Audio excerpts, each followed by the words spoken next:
Welcome to Wild, Women in Lending Determined to Make an Impact. I'm your host, Robyn LaVassaur. They say our biggest fear isn't being inadequate, it's being powerful beyond measure. In this podcast, I will share how to break through imaginary ceilings, lean into success, discovering your purpose, and understanding how to create the business and life of your dreams. From failures to triumphs and all the tactics in between, let's jump into the wild arena together. Welcome back to Wild with Robyn LaVassaur. Today's episode, we are going to talk about EVENTful growth. That's just a play on words. The truth is, we are going to talk about building events. And there's a lot of people that have a lot of trepidation, fear, if you will, around hosting events, having events. I think for all of us, right, there's a level of vulnerability, if you will, to host an actual event, especially one that you are speaking at, if you will. I'll say out loud, if you're not naturally a speaker, if you are somebody who doesn't want to speak in public, you can still host events. And I think that we get hung up sometimes that, hey, I'm going to invite people into a mastermind, or I heard somebody did a lunch and learn or a link and drink and did something that cultivated a group of people. Now, what I constitute really as an event is essentially double-digit invites. You can have a gathering, if you will, with anywhere from 1 to 5 people, maybe all the way up to about 10 people in a room. And that's not that that's not an event, but when you think of a true event, it is major leverage where people see you as highly active, highly visible, and likely doing something for them that will add value. Remember that definition of value: time, joy, money. It's going to give them one or a combination of the three at any given time. And so why would you have an event for your business? Well, I'll tell you what, one of the smartest things that I ever learned in business in general was to leverage the use of my time. And so no different than potentially doing a post on social media, and maybe that post took you 5 minutes to write, but ultimately hundreds of people saw it. Think of how long it would take you to tell that same story, that same clip, give that amount of information, update people on your life, if you will, if you had to individually do that with hundreds of people. An event is no different than that, right? It's a group of people that you can leverage all at once. Now, here's where the downside to an event is, and I think that people can sometimes get too event crazy to try to build their business. And so I want to talk about the negatives real quick, and then we're going to get into the how-tos and the positive pieces to events and why you should have them in your business no matter what. And so events, the negative side, huge groups. Have you ever sat and literally everything that you've ever done with people is in just massive groups, and you never feel, while it's fun, while you might have enjoyed yourself, you never got to have anything other than likely a surface level conversation or a quick hello or a good to see you. But people tend to get lost in the room. They might enjoy the venue. I posted events from doing a movie theater day to doing a pumpkin patch, pictures with Santa, pick up your pie for Thanksgiving.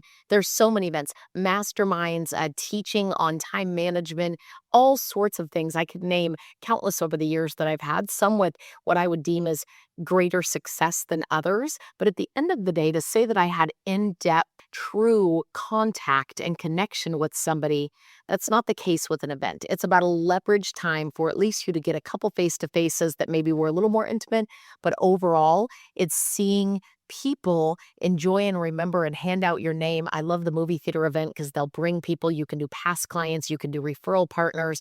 Everybody comes to the movie, and there's lots of gratitude and ultimately notoriety is what I will call it in your business from doing those invites, especially when they are consistent. But much different than doing maybe a 5-person mastermind where you spend a couple hours working on a business. That's less of an event. It's definitely a more intimate gathering that you can do deeper connections. So the bad side is probably not having a lot of depth to that. The great side of an event is massive leverage in your business and with your time and with your calendar. So how frequently should you be having events? What I would tell you is that no less than 1 per quarter for large scale events, no less than 1 per quarter.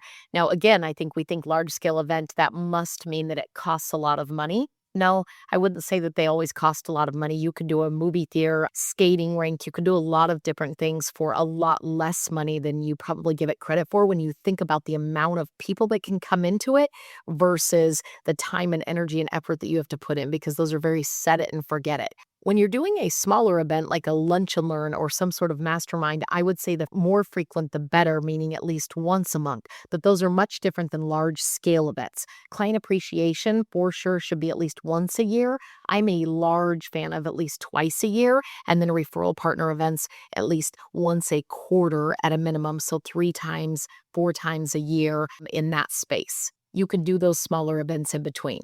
So let me get into what I've learned in lessons over the years. So one of the things that we really enjoyed are the holidays in general, and then having karaoke. Now that seems a little weird to have an event, but we started doing a karaoke, ugly sweater, Christmas party, adults only, invited both referral partners and clients. There's a huge win there. And I want you to think about this for a minute. Because clients can come with the referral partner, it's a double dip, right? It's a 2x because they might join up, and that referral partner might not ever see those clients, but they see them every year at your event. So there was huge wins to doing something one consistently. So first annual, second annual, third annual, that again builds trust. The person that missed it the one year but wanted to come the next year, man, they get on board to come. The people that have been coming every year continue to come and start to look forward to it. And there are mnemonics that come with it. I talk about a lot of mnemonics. So one of the places that we had our annual sweater karaoke holiday party was literally at a place called Sam's. I to this day get messages from people that say, "Hey, I'm at Sam's, always makes me think of you."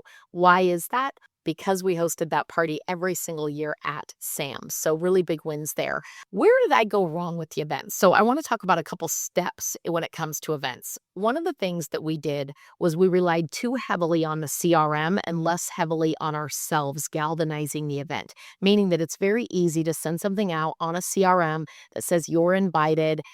Everybody's gotten the, what's it called, an evite, if you will, and it can get lost in the shuffle very easily. People might have already unsubscribed to you, if they will, simply for the fact that they just don't like a bunch of email versus they don't like you. And so if they are no longer part of your CRM or they've unsubscribed, they're likely not getting the invite. In addition to that, out of sight, out of mind. They might have glanced at it for a minute and then kept going.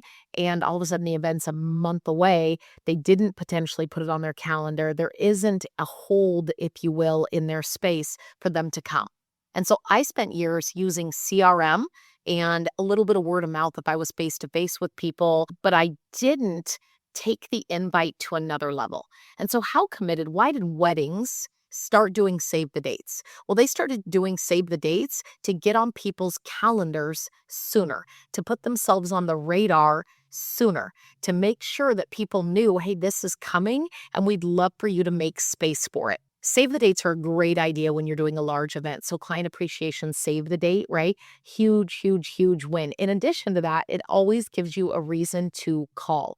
Now, I would use subscription services like a Sly Dial. There's other services that you can do a voicemail on and send it out in mass quantities where, hey, you're saying, I want you to save the date, put this on your calendar. You should also see it in your email if you want to reference details. Double, triple dinging, maybe a text message reminder. I have a loan officer right now and CRMs have come so far, but man, I get a text message from him. I get something in the mail from him. I get something on email from him. And then I literally get a voice drop at least twice, all before any event that he's having. Now, he's all the way across the country in Tennessee, and it makes me want to get on a plane and go attend one of the events because that's how much enthusiasm and influence he has during those invites. It makes me want to be part of it. I lost that, I never started it, I should say, in business for many, many, many years, relied heavily on CRM, did a little bit of touches, but not nearly enough. And so where our events went from done to fantastic, man, that scale is really in the overall planning process and the execution of the event. And so, quick side note in business, an event is always about the invite, not the attendance. I struggle with that. I really wanted the attendance and worried less about the invite. Because I was so focused on the end result, I was not following a great process to create the end result. And it's no different than if you've listened to other podcasts of mine, you've heard me say start at the beginning and focus on the beginning through the process to get the end result. The end result is almost automatic if you follow a great process up front. And so I got super hyper focused on how many were attending, and I didn't do a great job on how the invites ultimately came across. I'm going to tell you a story because I think it's so powerful. So every single year we would have tons of people attend our Christmas party. And it would be so fun. And we would sing karaoke and do ugly sweaters and have prizes and contests. And it was always and still a night to remember. And every year we would get one or two phone calls, leads, interactions, closings from that event, which if you're thinking from a business standpoint, that the event more than paid for itself, right? And mortgage, that event is paying for itself if you can get a couple closed transactions. Now, is that the point of the event? Well, yes, of course it's to drive business, but I masked my events as if they weren't. And both can be true. Think about that statement and how applicable it is in general. Both can be true. It can be about business, receiving referrals, and yes, closing deals because of the event. And it's an and, not an or, can be about connecting with clients, having great client retention, taking care of your past clients, your referral sources, and honoring them by doing something nice and fun for them, paying for some things, not because of referrals, RESPA guidelines, right? But because you are grateful to have them in your life.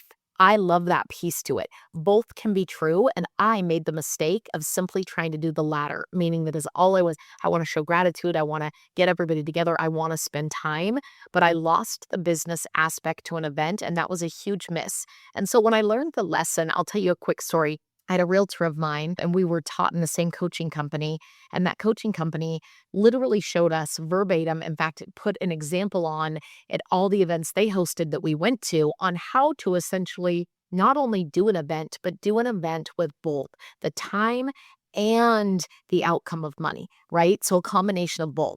I didn't realize that I was struggling with it. Well, I've been in the program for years and years and years. I didn't listen as well or implement as well as the realtor. So he comes in and decides to do an event. And I'm not joking when I say that he not only used the CRM, but he sent things in the mail. He did the text, he did the voicemail. He personally, this is super key, called and said, I want you to be there. Now, his team was also making calls, but he personally called people that said, I want you to be there. And by the way, I have a gratitude gift for you, and I would love for you to come. Where's the key to that? Well, think about that in terms of attendance and people wanting to come. Wait a minute, you have a gratitude gift for me? People like gifts. You see in the newspaper, I think almost every newspaper across the country these days probably has some sort of award, right? They do best nail salon in town, best mortgage company, best restaurant, best this, best that. Why? Is it because they truly want to celebrate those businesses? No, it's because people like to be recognized. And if they're getting recognized in that newspaper, they're more likely to subscribe. Little marketing play in business, right? I constantly was separating things and keeping it more of the buddy sale type of event. And so I watched this realtor literally verbatim follow all the rules on the invite, get the attendance, have the people show up, had the groundwork laid in exactly what the event looked like. This happened to be an event with pizza. So tons of pizza on the tables. So it was fast and easy. There were no lines. The pizza was already there and ordered. You could just go grab a slice. He was introducing and networking the entire time. So he himself was very present at the event. Sure enough, there was a gift table with all the gifts there. He called people up by name, spoke highly of them, and then handed them their gift. Took pictures with every single one of them before they left. So something to remember after the event, meaning that he could send the picture out to everybody and say, hey, thanks for coming. Really enjoyed seeing you. And the ultimate gifts were you trusted me. You trusted me with friends, family, and different people. And I just want to show a gift of gratitude for the trust that you enlisted in me to be their realtor. And I would love to do more of that in the following year.